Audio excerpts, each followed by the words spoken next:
교회가 평안하여 든든히 서가고, 교회가 평안하여 든든히 서가고, 이 제목으로 하나님 말씀 전하겠습니다. 우리는 지난 주일에 임직 감사 예배를 드렸습니다. 하나님은 예배의 순간순간마다 성령의 바람이 불어오게 하셨고, 우리가 부르는 찬송 가운데 임하셨으며 말씀을 통해 역사하셨습니다. 그리고 임직식의 처음부터 마지막까지 전 과정을 성령님이 주도해 가셨습니다. 하나님의 따스한 숨결이 느껴지고 은혜가 가득하고 성령이 충만한 예배였습니다.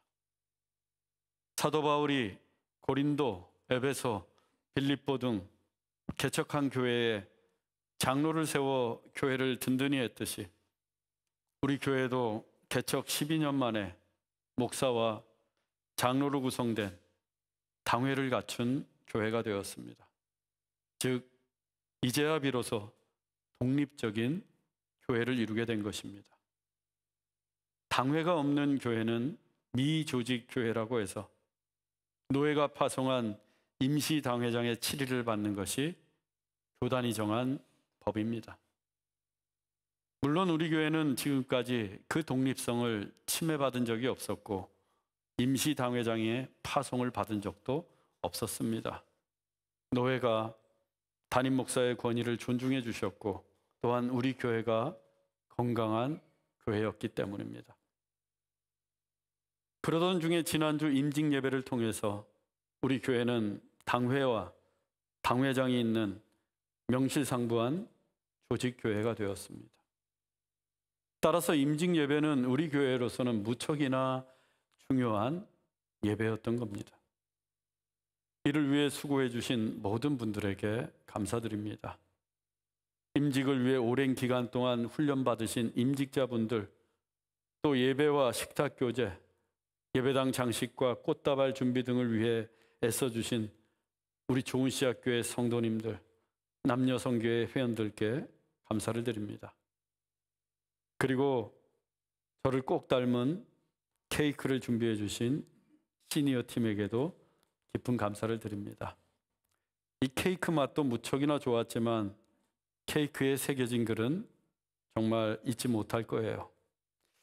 제가 3년 전에 2020년 6월 10일에 우리 교회 홈페이지에 올린 글이 있습니다. 짧은 글인데 내용이 이렇습니다. 스크린을 보겠어요. 반려견을 저 세상으로 떠나보낼 때 주인이 듣고 싶어하는 말이 당신이 내 주인이어서 정말 행복했어 라고 한다. 나도 훗날 목회에서 은퇴할 때 듣고 싶다. 당신이 우리 목사여서 정말 행복했어. 정말 그렇습니다.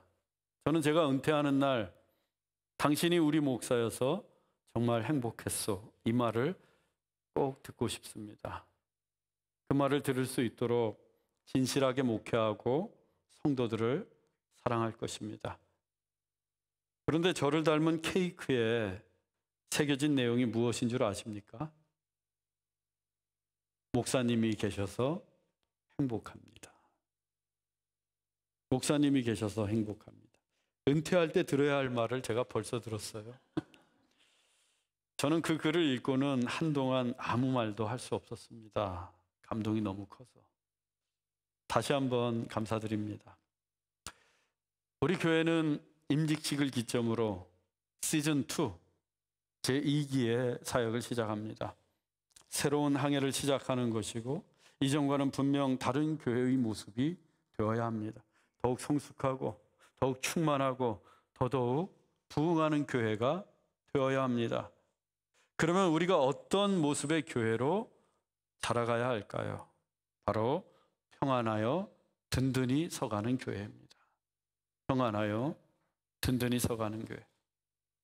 초대교회도 7집사를 임직했습니다. 그런데 임직 감사 예배를 드린 후에 이 초대교회의 상황이 급격하게 변하고 있었어요. 사도들이 옥에 갇히고 스데반 집사가 순교를 하고 교회를 앞장서 핍박하던 사울은 회심을 했습니다. 정말 초대교회 외부의 상황은 한 치 앞도 내다볼 수 없을 만큼 시시각각 급변하고 있었어요. 그런데 초대교회 내부는 너무도 평온했습니다. 그렇다고 아무것도 하지 않은 건 아니에요. 조용만 있었던 것은 아니었습니다. 본문 31절입니다. 온 유대와 갈릴리와 사마리아 교회가 평안하여 든든히 서가고 주를 경외함과 성령의 위로로 진행하여 수가 더 많아지니라. 초대교회는 확장되고 부흥하고 있었습니다. 먼저 지리적인 확장이었습니다. 초대교회의 시작은 예루살렘입니다. 예루살렘에 있는 마가의 다락방에 성령의 강림과 함께 교회가 태동하게 되었어요. 그리고 사도들의 설교와 전도로 하루에 3,000명씩, 때로는 5,000명씩 그 신자들이 늘어갔습니다. 그렇게 한창 부흥해 가던 초대교회가 박해를 받기 시작합니다. 베드로와 요한이 옥에 갇히고 야고보 사도가 참수형을 당하고 스데반 집사가 순교하는 등 박해는 점점 더 심해져 갔어요. 그 박해를 피해서 초대교회 성도들이 사방으로 흩어져야 했습니다. 그런데 흩어져 가면서도 그들은 가는 곳마다 복음을 전했고 교회를 세웁니다. 그 교회들이 바로 본문에서 언급하고 있는 온 유대와 갈릴리와 사마리아의 교회들이었어요. 교회는 큰 박해를 입고 있는데 교회의 지경은 오히려 넓어졌고 교회 숫자도 많아졌어요. 박해받던 초대교회는 부흥하고 있었던 겁니다. 그리고 그 부흥의 모습은 역설적이게도 평안하여 든든히 서가는 교회였어요. 교회는 계속해서 박해를 받고 있는데, 그리고 그 박해는 날로 커져만 가고 있는데, 그래서 박해를 피해서 성도들도 흩어질 수밖에 없었는데 교회는 평안하여 든든히 서가지고 있었습니다. 여러분, 우리가 좋을 때는 다 좋을 수 있습니다. 교회에 박해가 없다면 교회가 평안할 수 있어요. 그런데 항상 그렇던 건가요? 박해가 없다고 해서 교회가 늘 평안하기만 합니까? 그렇지 않습니다. 우리가 보고 듣는 소식은 그렇지 않아요. 교회에 박해가 없는데도 평안하지 못한 교회들이 많습니다. 외부에서 괴롭히는 일이 없는데도 교회 내부에는 불화가 가득한 교회들이 수두룩합니다. 하지만 교회는 무엇보다 평안해야 합니다. 원래 하나님과 우리 사이는 우리 죄로 인해서 그 평화가 깨어졌어요. 하나님과 우리는 불화했고 하나님과 우리 사이에는 높은 담이 쳐져 있었습니다. 그런데 예수님이 십자가에 못 박혀 죽으심으로 우리의 죄를 깨끗이 사해 주셨어요. 그리고 하나님과 우리 사이에 막힌 담도 허물어 주셨고 하나님과 우리를 화목하게 하셨습니다. 이제는 하나님과 우리는 불화가 아닌 평화의 관계를 이루고 있습니다. 그렇게 하나님과 평화의 관계로 맺어진 사람들의 공동체가 바로 교회입니다. 하나님과 평화의 관계로 맺어진 사람들의 공동체, 그게 교회예요. 그래서 교회는 어떠한 경우에도 잊지 말아야 할 것이 있는데 그게 바로 peace, 평안입니다. 세상이 어떻습니까? 무한 경쟁으로 치닫고 있는 이 세상은 정말 치열한 전쟁터예요. 학생들은 입시 전쟁, 젊은이들은 취업 전쟁, 엄마들은 육아 전쟁, 요즘은 아이들 키우는 것도 전쟁이라고 합니다. 또 이 세상이 얼마나 시끄럽습니까? 혼란스럽습니까? 정말 총성이 울리는 전쟁이 지구 반대편에서는 날마다 일어나고 있습니다. 그 험악한 세상에서 힘겨운 전쟁을 치르고 지친 몸과 마음을 가지고 성도들이 교회를 찾아오면 그 교회가 평안해야죠. 교회만큼은.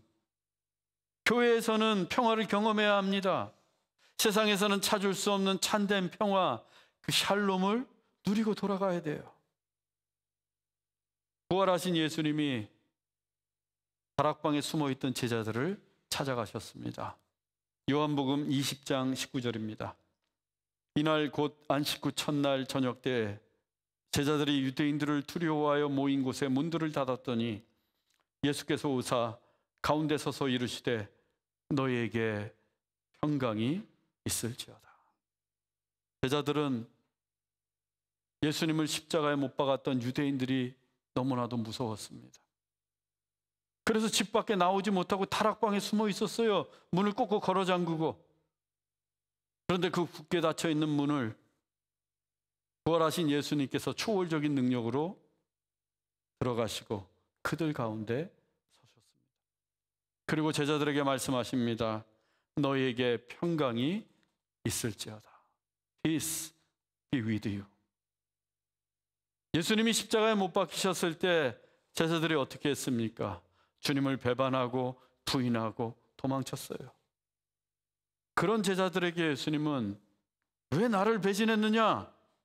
그러고도 너희들이 내 제자더냐? 라고 꾸짖지 않으셨어요. 예수님은 두려움에 떨고 있던 그들에게 평강이 있을지어다 라고 하시며 먼저 그들에게 평안을 주십니다. 왜냐하면 두려움에 떨고 있던 그들이 바로 초대교회를 세우고 초대교회를 이끌어가야 할 사도들이었기 때문입니다. 예수님은 주님의 몸된 그 초대교회가, 그 최초의 교회가 평안의 공동체가 되기를 원하셨습니다. 평안의 공동체, 평화의 공동체, 샬롬의 공동체, 그것이 영원한 생명과 천국을 소유하고 있는 교회의 진면목이에요. 교회의 간판은 평화, 평강입니다. 그러기 위해서는 먼저 교회의 리더가 될 사도들이 평안해야 했어요. 초대교회를 이끌어갈 사도들이 불안하다, 평안을 잃어버렸다, 그러면 교회가 평안할 수 없습니다. 리더가 평안하지 않은데 어떻게 공동체가 평안할 수 있어요? 목사가 평안하지 못하면 교회가 평안할 수 없습니다. 아버지가 평안해야 가정이 평안한 거예요. 그래서 예수님이 먼저 사도들에게 평안이 있기를 바라셨던 겁니다. 여러분, 교회는 무엇보다 평안해야 합니다. 교회가 평안하면 든든히 서갈 수 있는 베이스, 기초를 만든 거예요. 아무리 교회 사람들이 많이 모이고 또 교회의 규모가 크고 사역과 프로그램이 많아도 이 평안이 깨어지면 그 교회는 불안하기만 합니다. 든든히 서갈 수가 없어요. 그래서 교회가 평안하도록 애를 써야 돼요, 우리들은. 그러려면 내가 먼저 평안의 사람, 더 정확히는 평안을 주는 사람, 평안을 만드는 사람이 되어야 합니다. 이 평안과 관련해서 두 부류의 사람이 있어요. 첫째가 피스 브레이커가 있습니다. 피스 브레이커, 평안을 깨트리는 사람. 이 피스 브레이커들은 분쟁하고 분열하고 막 싸움을 일으키면서 공동체를 파괴하는데 가장 치명적인 자들이에요.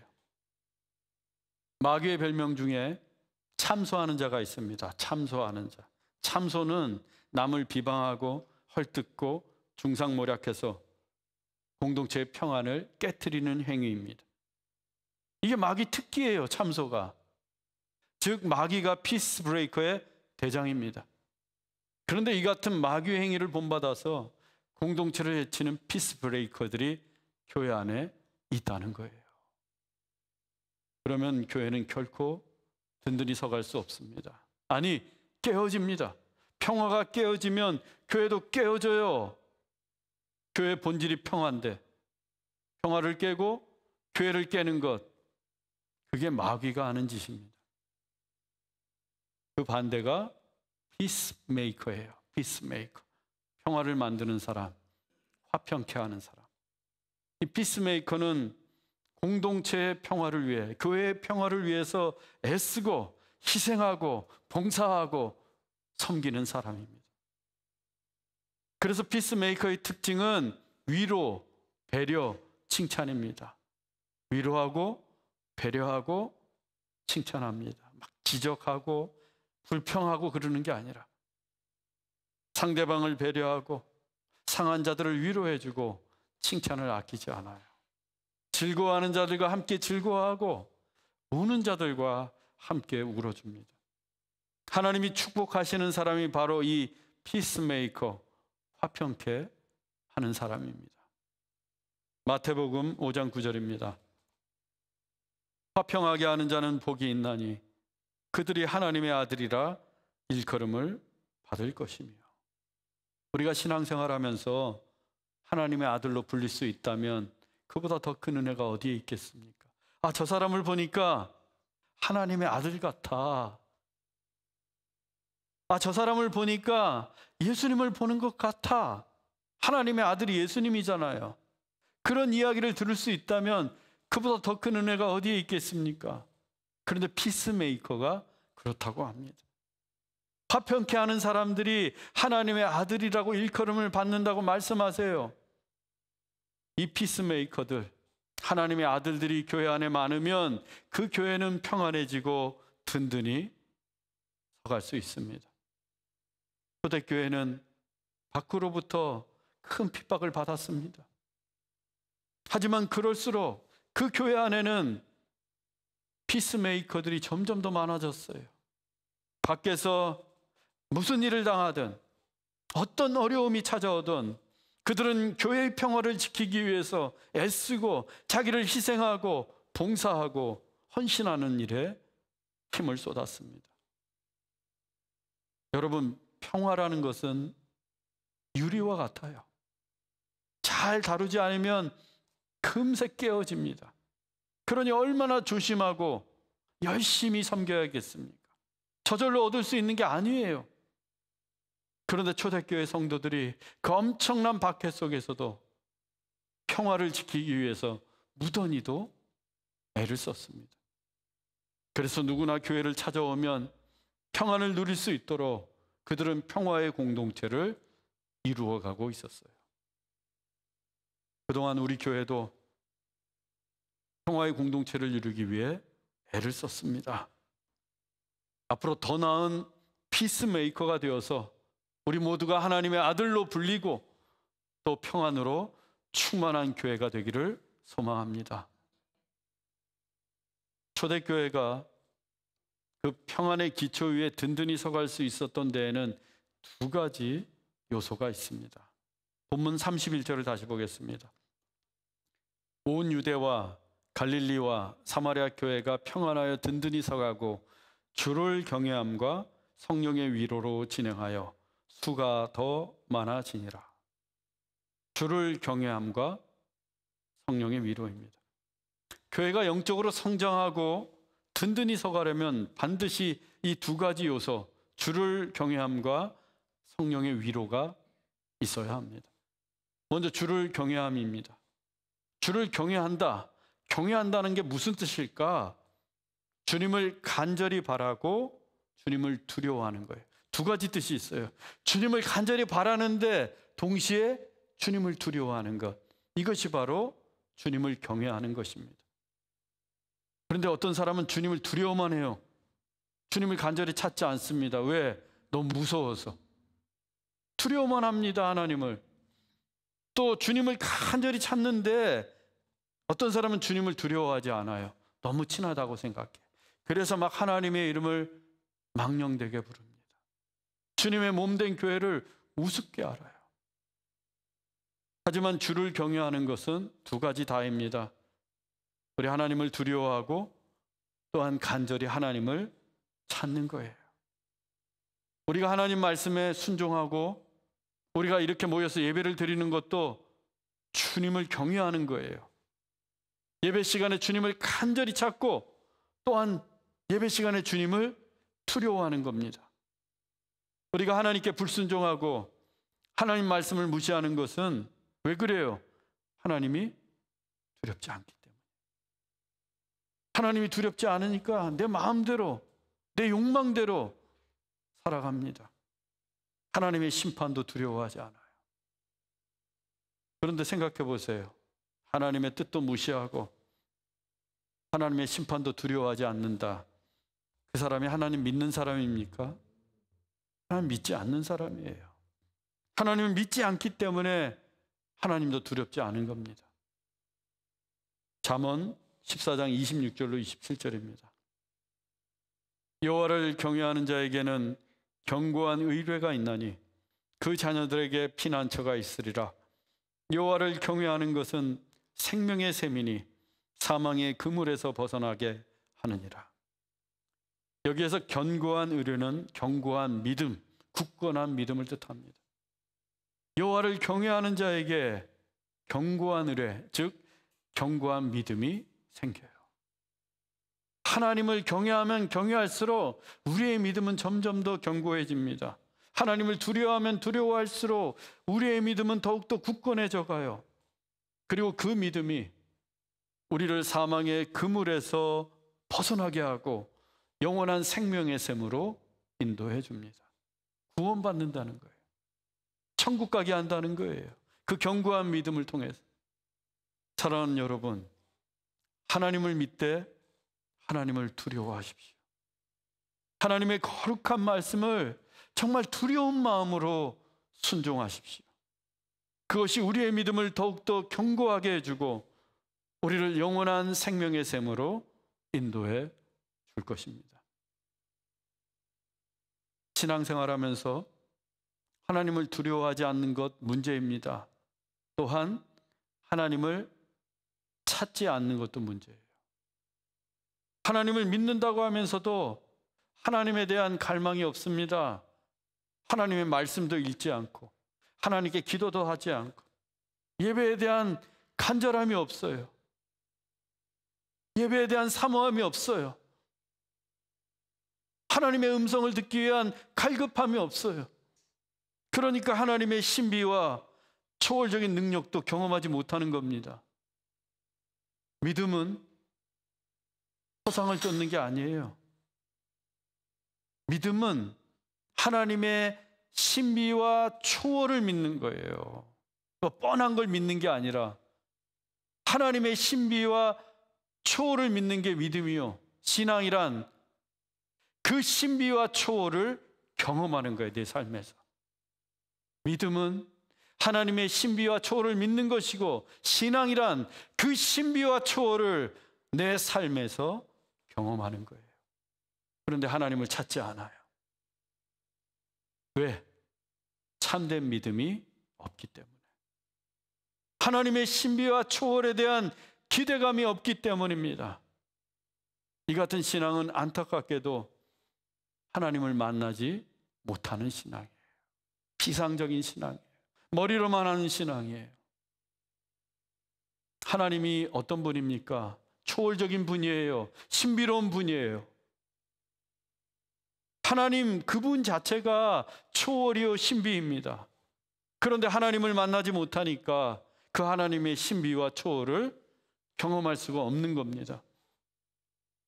이 주일 예배만 해도 그래요. 주일 예배 나왔으면 누굴 만나야 됩니까? 하나님 만나야 돼요. 하나님. 내 친구, 내가 좋아하는 성도, 목사만 만나고 돌아가서는 안 돼요. 꼭 하나님을 만나야 합니다. 하나님을 만나서 하나님의 음성도 듣고 하나님의 은혜도 받고 하나님의 신비와 초월을 경험하고 하나님으로부터 새 힘을 얻고 돌아가야 됩니다. 그래야 일주일이 능력 있게 살 수 있는 거예요.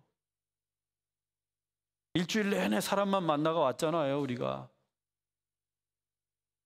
그런데 주일날 주일 예배에서만큼은 하나님 만나야 합니다, 여러분.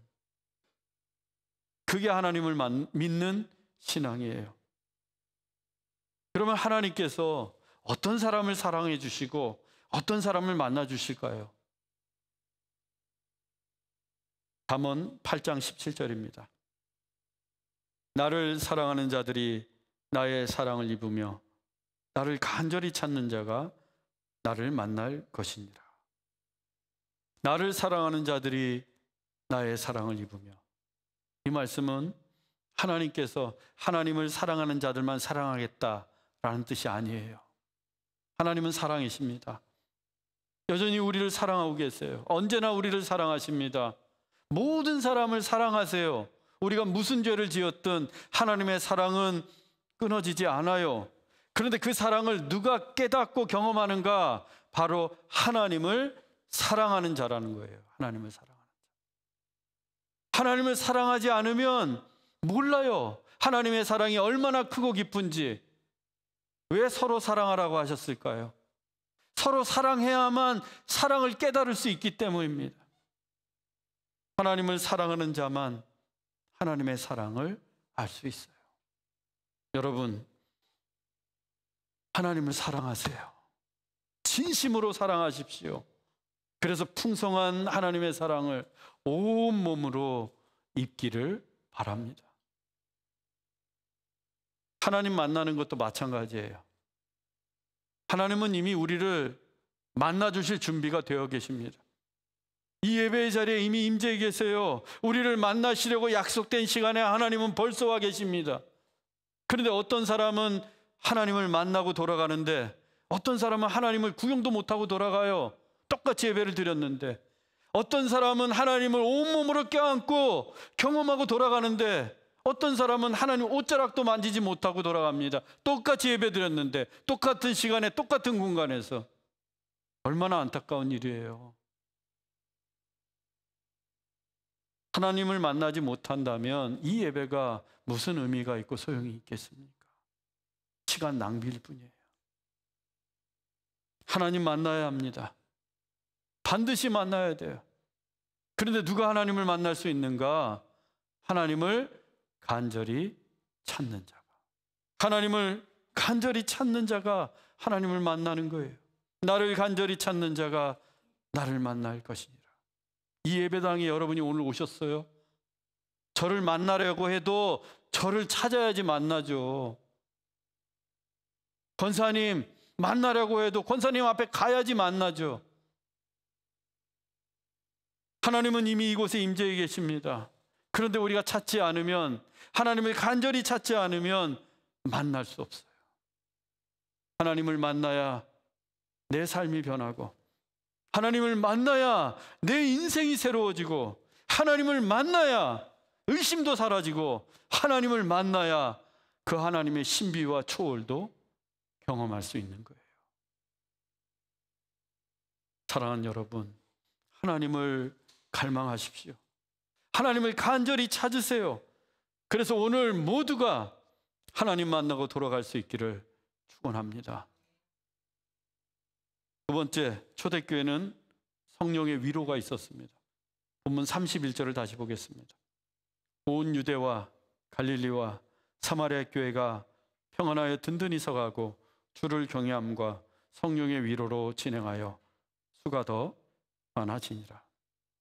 지금 초대교회는 외부로부터 큰 박해를 받고 있다고 했습니다. 그래서 가족과 친구들이 막 뿔뿔이 흩어졌어요. 사방으로.